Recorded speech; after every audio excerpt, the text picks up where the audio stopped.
Le 3 mars 1943, à 9h58 du matin, le commandant Paul Gunn était assis dans le cockpit d'un bombardier B-25 nommé Margaret, observant l'horizon de la mer de Bismarck basculer violemment vers la gauche. Il volait à 320 km/h, mais il ne volait pas haut. Il était à 15 mètres au-dessus de l'eau, assez bas pour voir les crêtes blanches, assez bas pour goûter les embruns salés sur le pare-brise. Devant lui, à travers la brume, se trouvait un destroyer japonais. C'était un prédateur d'acier de 2000 tonnes chargé de canons anti-aériens conçus spécifiquement pour détruire des appareils comme le sien. Le manuel disait que c'était un suicide. Le manuel disait qu'un bombardier moyen devait être à 2400 mètres, larguant ses munitions depuis une trajectoire de vol stable et horizontale. Le manuel disait qu'approcher un navire de guerre de front à hauteur de mât était une garantie mathématique de mort. Paul Gunn se fichait du manuel. Il se souciait de l'interrupteur de tir sous son pouce. Il ne regardait pas à travers un viseur de bombardement. Il regardait à travers un simple anneau de fer monté sur le capot. Il attendit. Le destroyer grossissait dans la vitre. Il pouvait voir les marins japonais se précipiter sur le pont.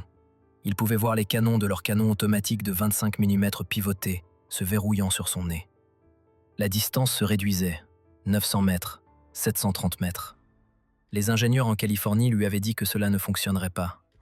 Il lui avait dit que s'il appuyait sur la gâchette maintenant, le recul du système d'armement qu'il avait boulonné dans le nez briserait la vitre, tordrait le cadre en aluminium et pourrait éventuellement caler les moteurs. Ils avaient qualifié son invention de rêve fiévreux de mécanicien. Il s'était moqué des ressorts qu'il avait récupérés dans une casse pour absorber le choc. Gunn resserra sa prise sur le manche. Il n'était pas pilote d'essai et il n'était pas ingénieur. Il était un père de 43 ans, dont la femme et les 4 enfants mouraient de faim dans un camp de prisonniers japonais à Manille. Il pressa la gâchette. Le nez du B-25 ne se contenta pas de tirer, il explosa. 8 mitrailleuses de calibre 50 se déclenchèrent simultanément, c'est-à-dire 120 balles quittant l'appareil chaque seconde. La force de recul frappa la cellule comme un accident de voiture. Le bombardier trembla, les rivets hurlèrent, et le cockpit se remplit de l'odeur de cordite. Mais la vitre ne se brisa pas, et les ressorts tinrent. En bas, sur l'eau, le destroyer japonais ne disparut pas dans un nuage de fumée. Il commença à se désintégrer sous l'impact d'une tronçonneuse faite de plomb. Pour comprendre pourquoi un commandant de 43 ans pilotait un bombardier comme un avion de chasse, il faut regarder le tableau de bord. Fin 1942, l'armée de l'air de l'armée des États-Unis était en train de perdre. Elle perdait simplement parce qu'elle essayait de mener une guerre avec un problème mathématique qui ne tenait pas. La doctrine était construite autour du B-17 Flying Fortress et du viseur de bombardement Norden. Les généraux à Washington croyaient qu'un B-17 volant à 6000 mètres pouvait larguer une bombe dans un tonneau de cornichons. C'était l'expression qu'ils utilisaient pour vendre la guerre au public. Précision de tonneau de cornichons. Cela sonnait bien dans un journal d'actualité. C'était un désastre dans la réalité. Dans le Pacifique, les cibles n'étaient pas des usines ou des gares qui restaient immobiles. Les cibles étaient des navires. Des destroyers japonais et des transports de troupes se déplaçant à 55 km/h en zigzagant à travers l'océan.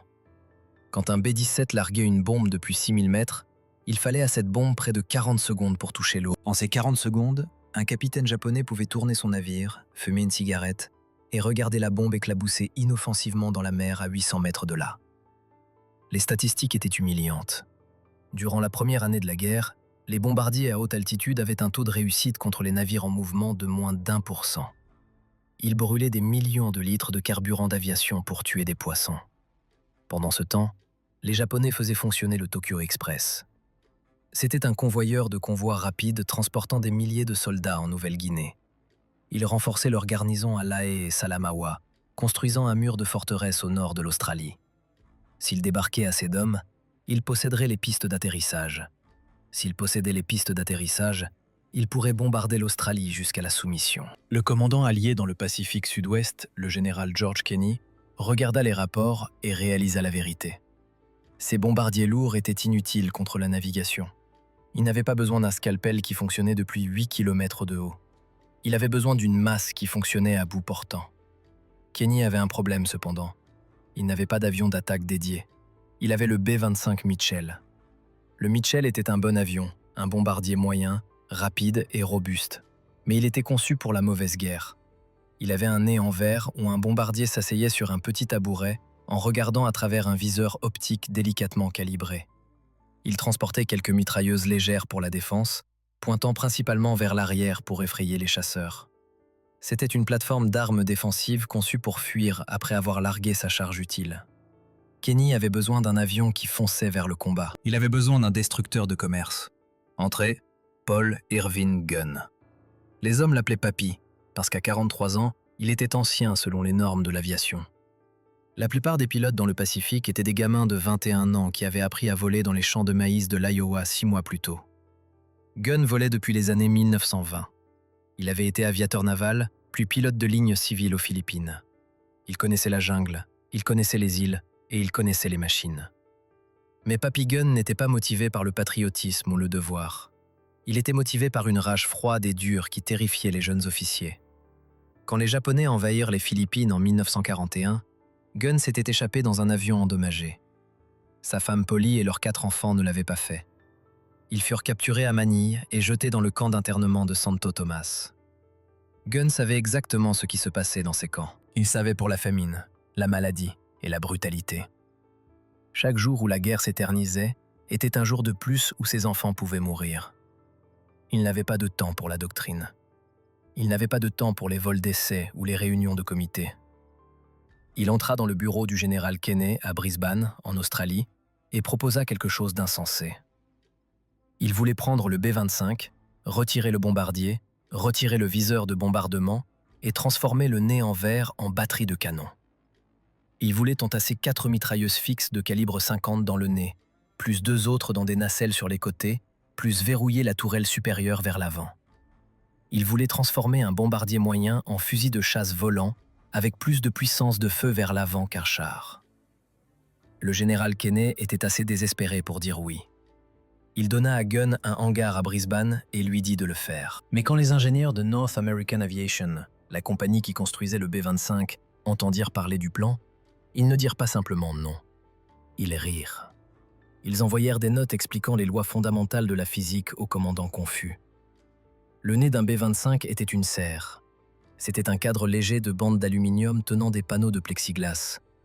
Il était conçu pour supporter le poids d'un homme et d'un viseur de bombardement de 7 kg.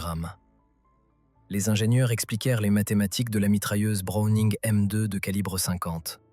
Ce n'était pas un fusil. C'était une pièce de machinerie industrielle lourde. Chaque canon pesait 29 kg. Il tirait une balle de la taille d'un doigt à 880 mètres par seconde. L'énergie de recul générée par un canon était immense. Gunn voulait en mettre 4 dans le nez. Les calculs étaient clairs. Si vous tiriez 4 calibres 50 simultanément depuis ce point de montage, la force de recul cisaillerait les rivets. Le nez se détacherait littéralement du fuselage. Même si le cadre tenait, la vibration briserait instantanément la vitre, aveuglant le pilote. Et même si la vitre tenait, le poids des canons et des milliers de cartouches de munitions déplacerait le centre de gravité si loin vers l'avant que l'avion serait impilotable. Il piquerait du nez sur la piste au moment où les roues quitteraient le sol. Ils l'appelaient la boîte suicide. Ils dirent à Kenney que Gunn allait tuer ses pilotes avant même qu'ils ne voient les Japonais. Gunn lut les notes, puis il les jeta à la poubelle. Il ne construisait pas un avion pour passer une inspection de sécurité. Il construisait un avion pour couler les navires qui approvisionnaient les gardiens de prison à Manille. Il alla au tas de ferraille à la base de la Royal Australian Air Force. Il ne chercha pas d'aluminium de qualité aéronautique. Il chercha de l'acier. Il trouva de vieux amortisseurs, des ressorts lourds et des coussinets en feutre utilisés pour la machinerie industrielle. La théorie de Gunn était simple. Les ingénieurs supposaient un montage rigide. Si vous boulonniez les canons directement au cadre, oui, le cadre se briserait. Mais Gunn n'allait pas les boulonner. Il allait les faire flotter. Il conçut un montage en araignée, une construction bizarre de tubes et de plaques d'acier qui suspendaient les 4 canons lourds au centre du nez. Les canons reposeraient sur un berceau qui pourrait glisser vers l'arrière. Derrière le berceau, il installa ses ressorts récupérés et ses amortisseurs. L'idée était que lorsque les canons tiraient, toute la batterie reculerait dans les ressorts, qui absorberaient l'énergie avant qu'elle n'atteigne le cadre délicat en aluminium. C'était de l'ingénierie de garage. Cela avait l'air laid. Cela ajoutait des centaines de kilogrammes de poids mort au nez. Les jeunes mécaniciens dans le hangar regardèrent la construction et secouèrent la tête. Ils l'appelèrent le jouet de recul de Papy. Ils chuchotèrent que le vieil homme avait finalement craqué. On ne pouvait pas simplement estimer l'aérodynamique à l'œil. On ne pouvait pas résoudre un problème de centre de gravité avec un chalumeau et une intuition. Mais Gunn continua à travailler. Il découpa des trous dans le plexiglas pour les canons. Il fit passer des gaines de munitions à travers le compartiment du navigateur, transformant le plancher en rivière de douille sans laiton. Il boulonna des nacelles sur la peau du fuselage, ajoutant 2 canons supplémentaires juste sous la fenêtre du cockpit. Quand il eut terminé, le B-25 Straffer ressemblait à un monstre de Frankenstein. Il avait des canons sortant de chaque surface. Il était lourd du nez, laid et strictement non autorisé. Le manuel officiel du B-25 Mitchell listait l'armement maximum comme suffisant pour la défense. Papy Gunn venait de boulonner assez de puissance de feu pour couper un bâtiment en 2. Maintenant, il devait juste prouver qu'il pouvait voler sans se désintégrer. Le matin du premier vol d'essai, l'aérodrome de Brisbane était silencieux. C'était le genre de silence qu'on obtient avant une exécution. Les mécaniciens de la ligne de vol se tenaient en retrait, bras croisés, regardant l'étrange bête lourde du nez rouler jusqu'au bout de la piste. Les ingénieurs de North American Aviation avaient déjà déposé leur rapport. Ils s'étaient lavé les mains de la situation. Ils affirmaient que le centre de gravité était maintenant si loin vers l'avant que la roue avant s'effondrerait à l'impact ou que l'avion refuserait simplement de décoller du sol. Ils avertirent que si le commandant Gunn tirait ses canons en plein vol, la vibration ferait se détacher le tableau de bord, laissant le pilote voler aveugle dans un nuage de sa propre fumée. Pour eux, ce n'était pas une innovation, c'était $1 million de propriété gouvernementale conduit dans une tombe par un fou. Papy Gunn était assis seul dans le cockpit. Pas de copilote, pas d'équipage. Il n'allait pas risquer la vie de quelqu'un d'autre sur une théorie. Il poussa les manettes vers l'avant. Les moteurs Wright Cyclone rugirent. 3400 chevaux tirant contre les freins. L'avion trembla. Il se sentait lourd, lent, comme un camion chargé de ciment. Il relâcha les freins. Le B-25 avança lourdement sur le tarmac. Il ne voulait pas voler. Le nez semblait collé au sol, alourdi par les canons en acier, les munitions et les lourds supports en fer. Le bout de la piste se précipita vers lui. Les ingénieurs regardaient, s'attendant à ce que les pneus éclatent ou que l'avion s'écrase dans la terre. Au dernier moment possible, Gunn tira sur le manche. Le nez gémit vers le haut. Les roues dégagèrent la terre de quelques centimètres. Le Straffer était en vol. Il grimpa à 600 mètres et se dirigea vers la côte. C'était le moment de vérité. Piloter la lourde bête était une chose, la faire tirer en était une autre. Gunn se mit en palier au-dessus de l'océan. Il arma le système. Son pouce planait au-dessus de l'interrupteur solénoïde sur le volant de commande. Il ne tirait pas juste avec des canons. Il déclenchait une explosion contrôlée à l'intérieur de la cellule. Il pressa le bouton. La réponse fut immédiate et terrifiante. L'avion ralentit littéralement en plein vol. La force de recul de 8 mitrailleuses de calibre 50 tirant simultanément agissait effectivement comme un frein, enlevant des nœuds à sa vitesse. À l'intérieur du cockpit, le bruit était assourdissant. Un rugissement continu de marteau-piqueur qui noyait les moteurs. Le cockpit se remplit de l'odeur âcre de poudre brûlée. Le plancher devint une plaque vibrante, mais le nez resta attaché. La vitre ne se brisa pas. Le montage en araignée de Gunn, cette laide collection de ressorts en ferraille et d'amortisseurs hydrauliques, fonctionnait parfaitement.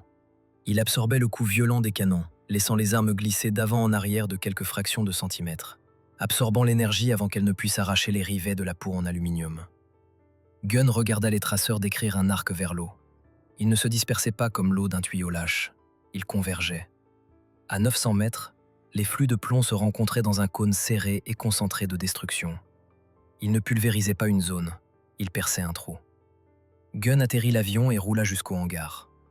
Les mécaniciens qui s'étaient moqués de son jouet de recul s'approchèrent de l'appareil. Ils virent les taches de suie sur le nez. Ils sentirent la cordite, mais ils ne virent aucune fissure de contrainte. Ils ne virent pas de rivet sauté. Le vieux fou l'avait fait. Il avait construit un avion de combat qui défiait la physique du fabricant. Mais Gunn savait que construire le canon n'était que la moitié du problème. Un canon est inutile si vous n'avez pas de moyen de délivrer le coup fatal. Les calibres 50 pouvaient déchiqueter le pont d'un navire, tuer l'équipage et déclencher des incendies. Mais ils ne pouvaient pas couler un transport de 6000 tonnes. Pour cela, vous aviez besoin de bombes, et larguer des bombes depuis 15 mètres était un excellent moyen de vous faire exploser hors du ciel. C'était la seconde moitié de l'équation impossible de Gunn. Il devait enseigner à une génération de pilotes formés pour voler droit et en palier à 2400 mètres à voler comme des fous. Il appela cela le bombardement par ricochet. Le concept était ancien. C'était exactement comme faire ricocher une pierre plate sur un étang. Si vous lanciez la pierre à un angle raide, elle éclaboussait et coulait. Si vous la lanciez bas et fort, parallèlement à l'eau, elle ricochait. Gunn voulait faire la même chose avec une bombe de 225 kg. La physique était simple, mais l'exécution était terrifiante. Pour faire ricocher une bombe, l'avion devait voler à 320 km/h, parfaitement en palier, à une altitude ne dépassant pas 15 mètres. Si le pilote larguait la bombe trop haut, elle plongerait dans l'eau et manquerait le navire. S'il la larguait trop bas, l'éclaboussure de la bombe touchant l'eau pourrait attraper la queue de l'avion et le faire s'écraser. Et puis, il y avait l'explosion. Une bombe de 225 kg a un rayon d'explosion mortel qui atteint des centaines de mètres dans les airs. Si vous la larguez depuis 15 mètres, l'explosion arrachera les ailes de votre propre avion avant que vous ne puissiez vous envoler. La solution était une fusée temporisée. Gunn et les armuriers réglèrent les fusées sur un délai de 4 à 5 secondes. La bombe toucherait l'eau, ricocherait à la surface comme une pierre, s'écraserait sur le flanc du navire japonais, coulerait sous la ligne de flottaison, puis exploserait. Ces 5 secondes donnaient au pilote exactement assez de temps pour tirer vers le haut, pousser les moteurs à pleine puissance d'urgence et dégager la zone d'explosion. L'entraînement était brutal. Gunn trouva une vieille épave, le SS Prut, posée sur un récif au large de Port Moresby. Elle devint le morceau de ferraille le plus bombardé du Pacifique. Les pilotes la détestèrent au début. Cela semblait contre nature. Chaque instinct qu'ils avaient appris à l'école de pilotage leur criait de tirer vers le haut. L'océan défilait si vite qu'ils se brouillaient dans leur vision périphérique. Ils devaient lutter contre l'envie de fixer l'eau. Ils devaient se concentrer entièrement sur la cible. Mais Gunn était implacable. Il volait avec eux. Il s'asseyait dans le siège du copilote, criant par-dessus le rugissement du moteur, les forçant à descendre. « Plus bas! Descendez plus bas! Si vous ne laissez pas de sillage avec vos hélices, vous êtes trop haut. » C'était là que le concept du straffer prenait enfin tout son sens. Les pilotes réalisèrent pourquoi ils avaient besoin des canons. Dans une course de bombardement standard, l'avion est une cible facile pour le tir anti-aérien du navire. Les artilleurs du navire ont un tir clair sur le bombardier entrant, mais avec la modification des canons, le bombardier riposte. Alors que le pilote commence sa course à 3 km, il ouvre le feu avec les canons de nez. Il arrose le pont du navire. Il tue les équipes anti-aériennes. Il fracasse la passerelle. Il force le capitaine à se baisser. Au moment où le bombardier est assez proche pour larguer la bombe, le navire ne riposte plus. Il est supprimé par un mur de plomb. Le B-25 n'était plus juste un bombardier. C'était une arme de suppression qui délivrait un coup de grâce. Le général Kenny vit les résultats de l'entraînement et ordonna immédiatement que tous les B-25 disponibles soient convertis. Il n'y avait pas de temps pour les renvoyer à l'usine en Californie. Il devait le faire dans la jungle. Gunn organisa une chaîne de production dans la terre à Port Moresby. C'était une scène de chaos organisée. Les mécaniciens travaillaient jour et nuit, arrachant les nez en verre des bombardiers, soudant des plaques d'acier, découpant des trous pour les canons et boulonnant les lourds supports en araignée. Ils récupéraient des pièces d'avions détruits. Ils volaient du métal dans les dépôts de ravitaillement. Ils travaillaient à travers les tempêtes tropicales et les épidémies de malaria. Ils ne construisaient pas de jolis avions. Ils construisaient des combattants de rue. Fin février 1943, Gunn avait un escadron de ces hybrides prêts. Ils étaient laids. La peinture était dépareillée. Les nez étaient couverts de suie, mais les pilotes avaient changé. Ils marchaient différemment. Ils n'étaient plus des conducteurs de bus à haute altitude. Ils étaient des chasseurs. Ils savaient qu'ils avaient une arme que les Japonais ne comprenaient pas et ne pouvaient pas contrer. Ils s'étaient entraînés sur l'épave du Prut, jusqu'à ce qu'ils puissent mettre une bombe à travers un hublot spécifique à 320 km/h. Mais tirer sur une épave rouillée est différent de tirer sur un destroyer qui riposte. Le test arriva plus tôt que quiconque ne s'y attendait. Des rapports de renseignement commencèrent à arriver des observateurs côtiers et des décodeurs. Les Japonais faisaient leur mouvement. Un convoi massif s'était assemblé à Rabaul, la principale forteresse japonaise de la région. 8 destroyers, 8 grands transports de troupes, des milliers de soldats. Ils se dirigeaient vers le golfe de Huon. Ce n'était pas une mission de ravitaillement, c'était une force d'invasion. Si ces troupes débarquaient à Lae, la tête de pont alliée en Nouvelle-Guinée serait écrasée. Le Tokyo Express arrivait, et cette fois, il amenait toute l'armée. Le temps se gâta. Un cyclone tropical se déplaça dans la mer des Salomon, créant un rideau de pluie et de nuages bas. Les commandants japonais comptaient là-dessus. Il savait que les Américains comptaient sur le bombardement à haute altitude. Il savait que les B-17 ne pouvaient pas cibler les navires à travers une couverture nuageuse épaisse. Il croyait que la tempête masquerait leurs mouvements, leur permettant de se glisser à travers le silence humide et de débarquer leurs troupes sans perdre un seul homme. Ils avaient raison au sujet des B-17. Les forteresses volantes étaient clouées au sol ou volaient à l'aveugle, incapables de voir le plancher océanique. Les Japonais supposaient qu'ils étaient en sécurité, mais ils ne savaient rien des modifications en cours dans la boue à Port Moresby. Ils ne savaient pas que les Américains avaient cessé de regarder vers le bas depuis la stratosphère. Ils ne savaient pas qu'un nouveau type d'avion était assis sur la piste, moteur au ralenti, attendant le signal. Ces avions n'avaient pas besoin de cieux dégagés à 6000 mètres. Ils aimaient les nuages. Ils aimaient le plafond bas. Cela leur donnait une couverture. Cela leur permettait de se faufiler à hauteur de vagues, invisibles jusqu'à ce qu'il soit trop tard. Le 1er mars, un B-24 Libérateur solitaire en patrouille repéra le convoi à travers une trouée dans la tempête. Le message radio revint au quartier général. Convoi de 14 navires se dirigeant vers l'ouest. L'emplacement fut tracé, la vitesse fut calculée. Ils se dirigeaient vers la mer de Bismarck. Le piège était tendu. Le général Kenny regarda la carte. Il regarda les rapports de ses officiers météorologiques. La tempête devait se briser dans 2 jours. Il regarda Papy Gunn. Le temps de la soudure et des essais était révolu. La théorie du ressort de recul et de la bombe rebondissante était sur le point d'être testée contre 16 navires de guerre et 7000 hommes prêts à mourir pour leur empereur. L'ordre fut transmis aux escadrons. Météo clémente prévue. Effort maximal. Les équipages furent briefés sous des tentes humides. On leur montra les silhouettes des destroyers japonais. Asio Arashio, Takitsukazi. Navires de guerre modernes et rapides, équipés de canons de 5 pouces et de batteries de canons automatiques de 25 mm. Les pilotes regardèrent les photos de reconnaissance floues. Ils regardèrent leurs propres avions modifiés, avec leurs mitrailleuses au nez camus et leurs lourdes charges de bombes. Il n'y avait pas de plan de secours. Si l'idée folle de Gunn échouait, les B-25 seraient abattus comme des mouches et l'armée japonaise déferlerait sur la Nouvelle-Guinée.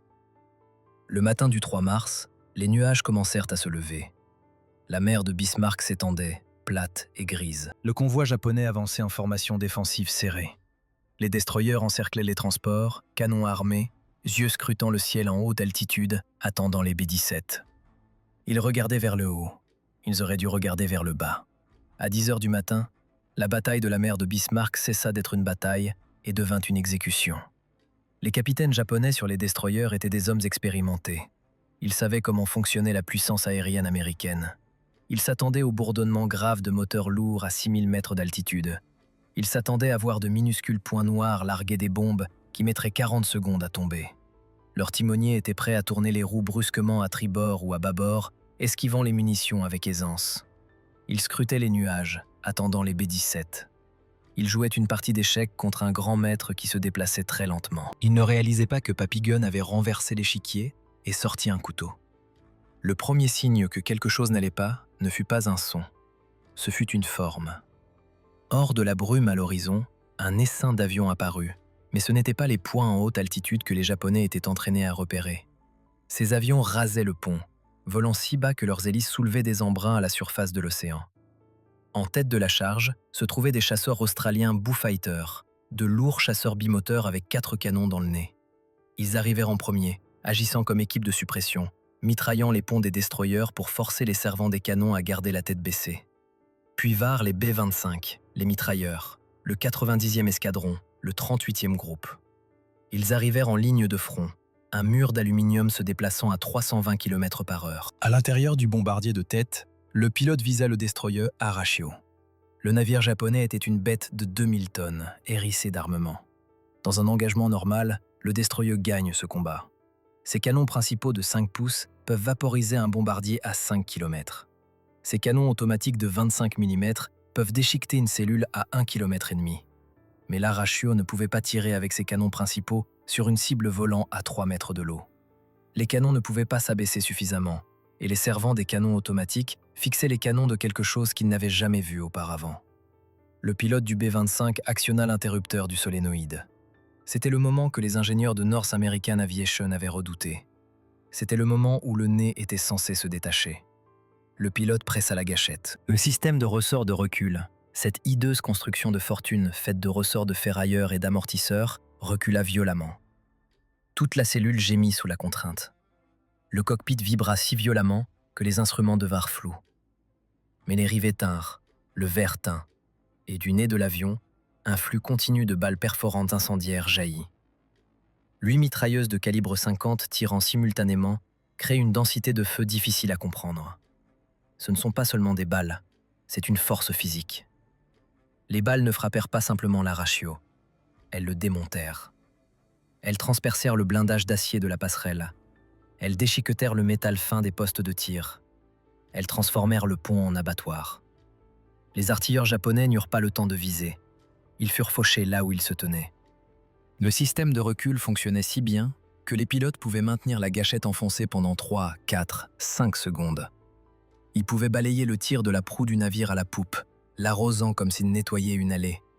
Mais les mitrailleuses n'étaient que l'ouvre-boîte. La bombe était le couteau. Le pilote maintint le piquet jusqu'à ce que le destroyer remplisse tout le pare-brise. À 300 mètres, il regardait dans les yeux des hommes terrifiés sur la passerelle. Il largua la bombe. Un cylindre de 225 kg d'explosifs puissants tomba de la soute. Elle ne tomba pas, elle vola. Elle heurta l'eau à un angle peu profond, rebondissant sur la surface comme une pierre plate lancée par un géant. Elle rebondit 1 fois, 2 fois, 3 fois. Elle percuta le flanc de l'Arachio juste à la ligne de flottaison. La fusée à retardement fit tic-tac. 1 seconde, 2 secondes. Le B-25 rugit directement au-dessus du mât du navire, le pilote tirant sur le manche, les moteurs hurlant. 3 secondes, 4 secondes. La bombe détonna. L'explosion ne monta pas, elle entra. Elle ouvrit un trou de la taille d'une porte de garage dans le flanc du destroyer. L'onde de choc souleva le navire de 2000 tonnes hors de l'eau. Les salles des chaudières furent inondées instantanément. L'Arachio se brisa le dos. Cette scène se répétait sur tout le convoi. La formation japonaise vola en éclats. Les transports de troupes, navires gros et lents transportant des milliers de soldats, étaient sans défense. Ils avaient compté sur les destroyers pour leur protection, mais les destroyers brûlaient. Les pilotes de Papy Gun se tournèrent vers les transports comme des loups sur un troupeau de moutons. Ils s'alignèrent pour leur passage. Ils n'avaient même pas besoin des bombes pour les cibles plus molles. Les calibres 50 suffisaient. Les balles lourdes déchirèrent les coques non blindées des navires de transport. Elles enflammèrent les fûts de carburant stockés sur les ponts. Elles firent exploser les caisses de munitions empilées dans les cales.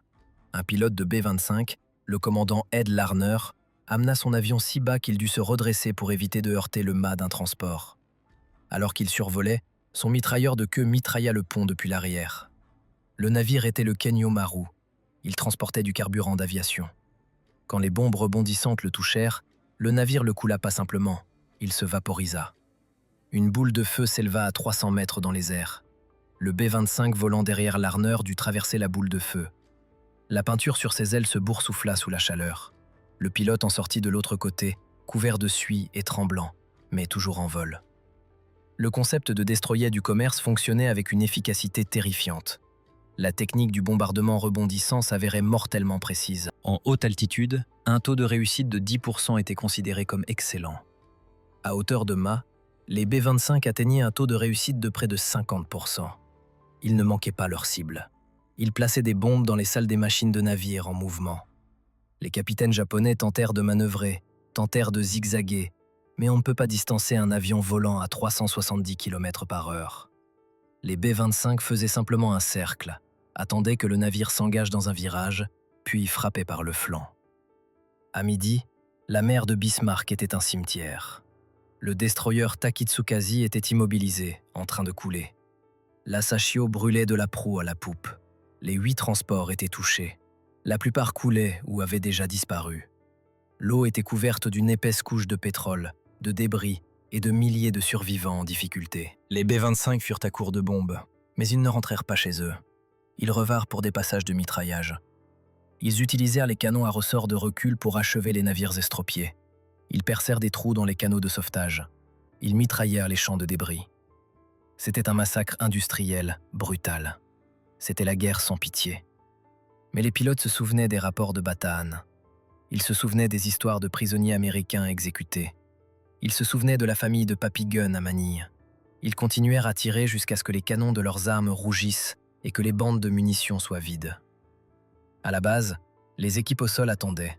Ils entendirent le bourdonnement des moteurs qui revenaient. Ils comptèrent les avions. Ils revenaient tous. Certains avaient des trous dans les ailes. Certains avaient des morceaux de gréement de navires japonais coincés dans leur train d'atterrissage. Un B-25 atterrit avec une roue de nez écrasée. Non pas à cause d'un mauvais atterrissage, mais parce qu'il avait heurté la cheminée d'un transport en train de couler. Les pilotes descendirent des cockpits.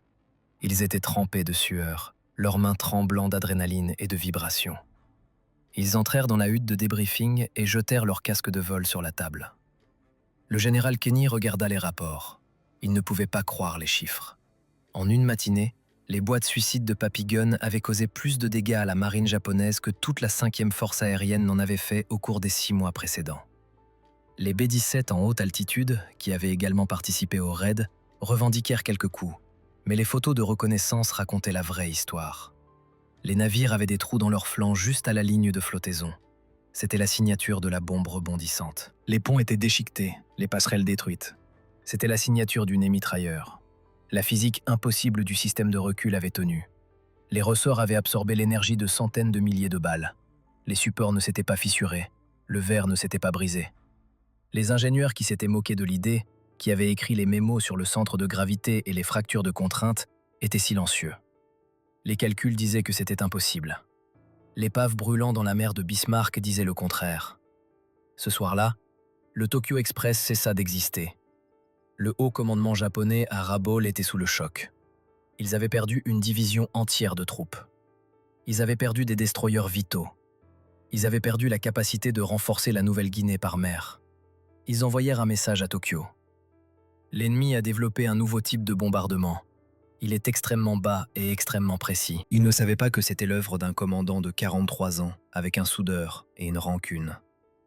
Ils savaient juste que la mer de Bismarck était désormais fermée à la navigation. La victoire était absolue. 8 transports coulés, 4 destroyers coulés, plus de 3000 soldats japonais tués. Les Américains perdirent 13 hommes.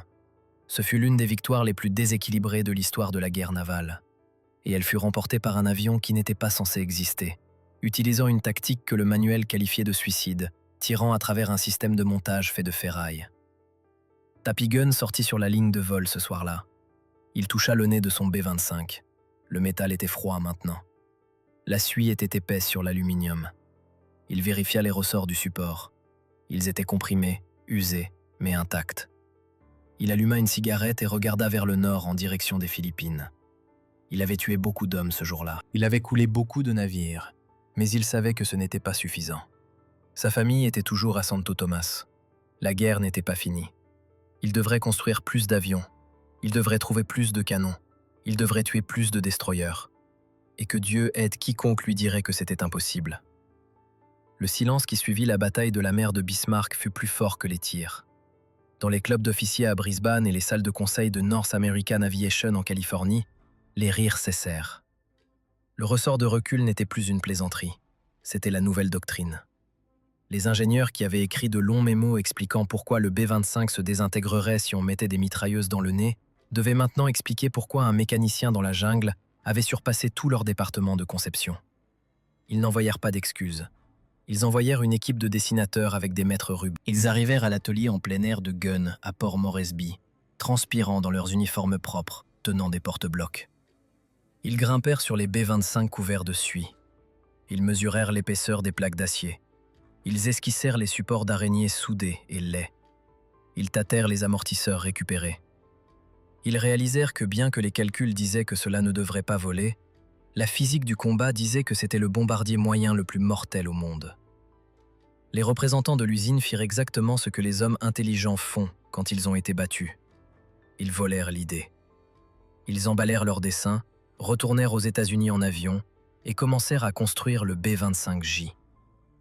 Lorsque les nouveaux modèles J sortirent de la chaîne de montage à Kansas City, ils n'avaient pas de nez en verre pour un bombardier. Ils avaient un nez en métal solide, rempli de 8 mitrailleuses de calibre 50, installées à l'usine en utilisant une version raffinée du système de suspension de Papy Gun. Ils l'appelèrent le modèle Straffer. Le manuel fut réécrit. La boîte suicide devint la configuration standard pour le reste de la guerre. Gun n'obtint pas de brevet. Il ne reçut pas de chèque de redevance. Il eut simplement la satisfaction de voir de milliers de clones construits en usine de son avion impossible arriver dans le Pacifique pour terminer le travail qu'il avait commencé. Mais Gunn n'avait pas fini. La victoire à la mer de Bismarck ne le satisfit pas. Elle prouva simplement que sa méthode fonctionnait. Sa famille était toujours à Santo Tomas. Les Japonais étaient toujours aux Philippines. Alors Gunn continua d'intensifier. Si les mitrailleuses de calibre 50 étaient bonnes, décida-t-il, un canon serait meilleur. Il prit une pièce d'artillerie de campagne de 75 mm, une arme conçue pour être remorquée par un camion et tirée depuis le sol, et décida de la fourrer dans le nez d'un B-25. Le recul d'un canon de 75 mm est comme être frappé par un train de marchandises. Quand il le testa, l'avion s'arrêta presque en plein vol. Les rivets sautèrent. La structure gémit, mais il le fit fonctionner. Il créa un chasseur de chars volant qui pouvait couler un navire avec un seul obus à 3 km. Il pilota ses Frankenstein jusqu'à ce que son corps commence à le lâcher. Fin 1944, lors d'une mission au-dessus des Philippines, la chance de Gunn s'épuisa finalement. Il fut abattu. Son avion s'écrasa dans la jungle. Il survécut, mais il fut gravement brûlé par du phosphore blanc. Il perdit un doigt. Son bras fut mutilé. Les chirurgiens de vol le regardèrent et signèrent les papiers pour le clouer au sol définitivement. Ils lui dirent que sa guerre était terminée. C'était un homme de 45 ans, avec une main estropiée et des brûlures au 3e degré. Il aurait dû être sur un navire-hôpital en route vers San Francisco. Gunn ignora les médecins de la même manière qu'il avait ignoré les ingénieurs. Il ne partirait pas avant d'avoir ouvert les portes de Santo Tomas. Il se fit réintégrer en statut de vol. Il pilota des fournitures. Il pilota des reconnaissances. Il pilota tout ce qui avait des ailes. Quand le général MacArthur retourna finalement aux Philippines, attendant sur le rivage à Leyte, Papy Gunn volait au-dessus. Il observait le sol, comptant les kilomètres jusqu'à Manille. Le 3 février 1945, les cauchemars prirent fin. La première division de cavalerie enfonça les portes du camp d'internement de Santo Tomas. Ils trouvèrent 3700 civils qui étaient à peine vivants. C'étaient des squelettes, mourant de faim, survivant avec moins de 700 calories par jour. Parmi les fantômes ambulants se trouvaient Polly Gunn et ses 4 enfants. Ils avaient survécu à 3 ans d'enfer. Ils avaient survécu à la faim, à la maladie et à la brutalité des gardiens. Quand Papy Gunn entra finalement dans ce camp, il n'était pas le légendaire destroyer du commerce. Il était juste un mari et un père qui avaient passé chaque seconde éveillée des 3 dernières années à essayer de construire une machine suffisamment violente pour les sauver. Il les trouva vivants. C'était la seule victoire qui comptait. Les navires au fond de la mer de Bismarck, les médailles sur sa poitrine, les livres d'histoire, rien de tout cela ne signifiait quoi que ce soit comparé au moment où il prit sa femme dans ses bras. La rage qui l'avait alimenté, la colère froide qui lui avait permis de transformer un bombardier en abattoir, s'évapora finalement. Après la guerre, l'armée de l'air tenta de le garder. Ils lui offrirent des promotions, un bureau au Pentagone, une chance d'enseigner à la prochaine génération d'ingénieurs. Gunn refusa. Il n'avait aucun intérêt pour la bureaucratie en temps de paix. Il n'avait aucun intérêt à porter un uniforme quand il ne restait personne à combattre. Il resta aux Philippines. Il aimait les îles. Il créa une compagnie aérienne civile, Philippine Air Aviation. Il retourna faire ce qu'il faisait avant que le monde ne prenne feu, transporter des gens et des marchandises au-dessus de la jungle, réparer des moteurs avec du fil de fer et atterrir sur des pistes de terre qui terrifiaient les pilotes plus jeunes. Mais les hommes comme Papy Gunn ne meurent pas dans leur lit. Ils ne s'effacent pas dans une maison de retraite en jouant au shuffleboard. Ils vivent par la machine. Et finalement, la machine les réclame. Le 16 janvier 1957, Gunn pilotait un Beechcraft Bonanza à travers une tempête près de Manille. Il avait 57 ans. Il avait survécu à la marine japonaise, à la jungle, aux crashs d'avions et aux brûlures au phosphore. Il avait survécu aux sceptiques et aux généraux, mais il ne put survivre à la météo. L'avion s'écrasa. Papy Gunn mourut instantanément. Son héritage ne repose pas dans une vitrine de musée. Il vole au-dessus du champ de bataille aujourd'hui. Chaque fois que vous voyez un A-10 Warthog, un avion qui est essentiellement un canon géant avec des ailes enroulées autour, vous regardez l'arrière-petit-fils du B-25 de Papy Gunn. Chaque fois que vous voyez un avion de combat AC-130 encerclant une cible, déversant le feu depuis le côté, vous voyez l'évolution du concept de mitrailleur. Gunn prouva qu'à la guerre, celui qui s'adapte le plus vite gagne. Il prouva que le manuel n'est qu'une suggestion, et qu'un ingénieur avec un chalumeau et une raison de se battre est plus dangereux qu'un comité d'experts. La plupart des historiens se concentrent sur les amiraux et les généraux. Il parle de Nimitz et MacArthur. Il parle de grandes stratégies et de mouvements de flotte. Mais la guerre dans le Pacifique ne fut pas gagnée par des flèches sur une carte. Elle fut gagnée par des types comme Papy Gunn.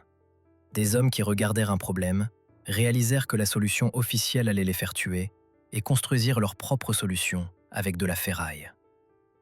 Il prit un bombardier défensif et le transforma en une arme offensive qui brisa l'échine de la marine marchande japonaise.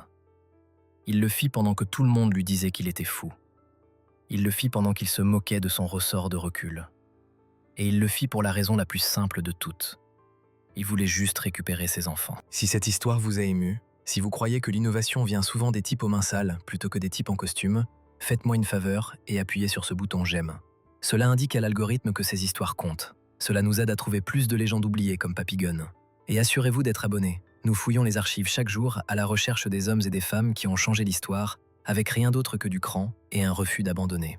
Laissez un commentaire ci-dessous et dites-nous quelle est la modification de terrain la plus folle dont vous ayez jamais entendu parler. Avez-vous déjà dû réparer quelque chose quand les experts disaient que c'était cassé pour toujours? Nous voulons entendre vos histoires. Nous lisons chaque commentaire. Merci d'avoir regardé. Merci de faire partie de cette communauté. Nous sauvons ces histoires pour nous assurer que Paul Papy Gunn ne disparaisse pas dans le silence.